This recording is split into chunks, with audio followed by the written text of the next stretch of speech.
Hello दोस्तों, नमस्कार। मैं प्रतिभा पांडे स्वागत करती हूँ आपके अपने यूट्यूब चैनल स्टोरी जोन प्रतिभा में। तो दोस्तों, आज हम आपके लिए लाए हैं best motivational story in Hindi, और ये स्टोरी है बेटी की शादी।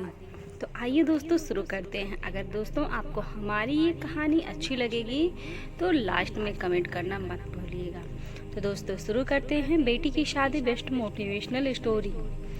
एक दिन संध्या अपने ऑफिस से घर आई तो देखा उसकी माँ घर की सफाई में लगी हुई थी।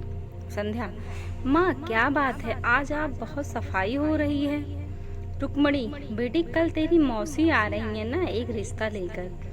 तो संध्या बोलती है, माँ तुम तो जानती हो उन्हें और उनके बताए रिश्ते को अपनी अमीरी का दिखावा करने आ रही होंगी। रुक्मणी बोली, बेटी जो भी है मना तो नहीं कर सकते, अब आ रही हैं तो देख लेते हैं। संध्या अपना बैग रख कर रसोई में चली गई। संध्या, माँ आज खाना नहीं बनाया क्या? रुक्मणी, हाँ जल्दी बना दिया था, फ्रिज में रखा है, निकाल कर गर्म करके खा ले। संध्या खाना खाकर सोने चली जाती है। रुक्मणी देर रात तक सफाई में लगी रहती है। संध्या सुबह उठकर देखती है तो पूरा घर नया सा लगता है, नए पर्दे, सोफे पर नए कवर। रुक्मणी चाय बना रही थी। संध्या, लगता है मौसी के स्वागत की पूरी तैयारी है।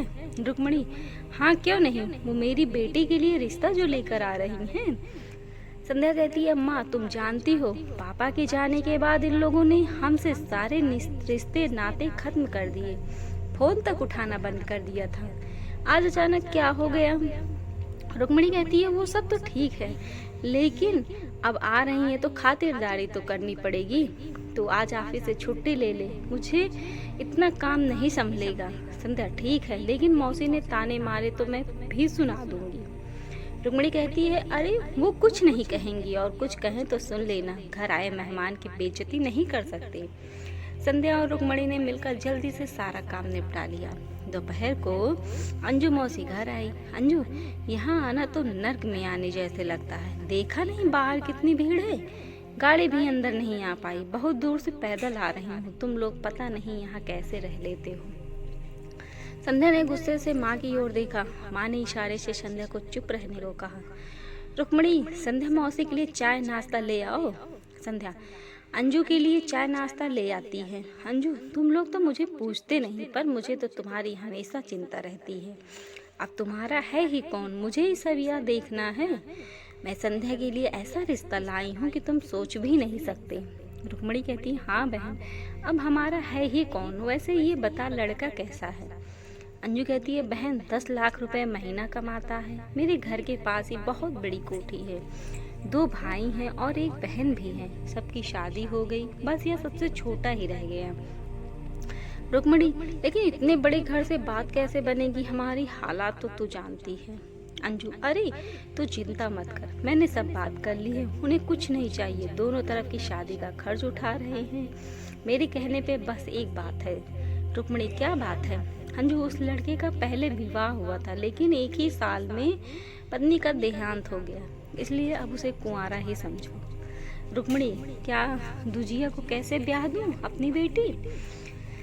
अंजू कहती है, इसमें हर्जी क्या है, वैसे भी तुम्हारे पास पैसे नहीं है, बिना पैसे रिश्ता हो रहा है, राज करेगी संध्या वहाँ? रुक्मणी, नहीं नहीं, कोई कुंवारा लड़का हो तो बता। संध्या मौसी कहती है, एक रिश्ता लाई, वो भी ऐसा? अंजू गुस्से में उठ खड़ी हुई। अंजू, भलाई का तो जमाना ही नहीं, तुम सोच लो, ऐसा रिश्ता रोज रोज नहीं मिलता। संध्या, मौसी हमने सोच लिया, ऐसा रिश्ता हमें नहीं चाहिए। संध्या का गुस्सा देखकर अंजू थोड़ा सा डर गई और बात बदलते हुए बोली, अंजू संध्या तो बच्ची है, रुक्मणी तू सोच कहाँ से आएगा पैसा, मेरी बात मान, इस रिश्ते के लिए हाँ कर दे। रुक्मणी, ऐसे कैसे हाँ कर दूं? अंजू, तुम एक बार लड़के को देख लो, नहीं समझ आए तो मना कर देना। संध्या, मौसी हमें यह रिश्ता नहीं करना, चाहे मेरी शादी हो या न हो, आप चिंता ना करें, वैसे भी आपने आज तक कभी हमारी सुध ली ही कहाँ है। यह सुनकर अंजू गुस्सा होकर चुपचाप वहाँ से चली गई। रुक्मणी रोते हुए, संध्या हालात कितने बदल गए हैं, जिस बहन की शादी मैंने पिताजी से लड़ झगड़ कर अच्छे घर में करवाई, वो तेरे लिए कैसा रिश्ता लाई है। संध्या कहती है, माँ तुम चिंता मत करो, ये लोग हमारी गरीबी का मजाक उड़ा रहे हैं, एक दिन सब ठीक हो जाएगा। कई महीने बीत जाने के बाद एक दिन किसी रिश्तेदार की शादी में अंजू और रुक्मणी की मुलाकात हो गई, जहाँ और भी रिश्तेदार थे। अंजू देख, सुशीला, मैंने इतना पैसे वाले घर का रिश्ता बताया था संध्या के लिए, लेकिन माँ बेटी ने ठुकरा दिया और अभी तक कुंवारी बैठी रखी है बेटी घर में। सुशीला, लगता है अंजू तुम्हारी आंखों पर पट्टी बंधी है। तुम्हें पता है संध्या डीएम बन गई है। अगर तुम्हारी बात मानती तो नर्क ही भोगती। जिस लड़के के बारे में तुम बता रही हो वो एक नंबर का गुंडा है, मुझे सब पता है। रुक्मणी, और सुन अंजू, मेरी बेटी का रिश्ता बहुत अच्छे घर में पक्का हो गया। मेरी बेटी को सरकारी आवास भी मिल गया। जानती है, लड़का नेवी में है। किसी की मजबूरी का मजाक बनाने से पहले ये भी सोचना चाहिए, कभी न कभी सबके दिन बदल जाते हैं। अंजू बिना कुछ बोले वहाँ से उठकर चली गई। तो दोस्तों, आपको हमारी ये छोटी सी कहानी कैसी लगी आप कमेंट में ज़रूर बताइएगा और हमारे चैनल को लाइक शेयर सब्सक्राइब भी करिएगा।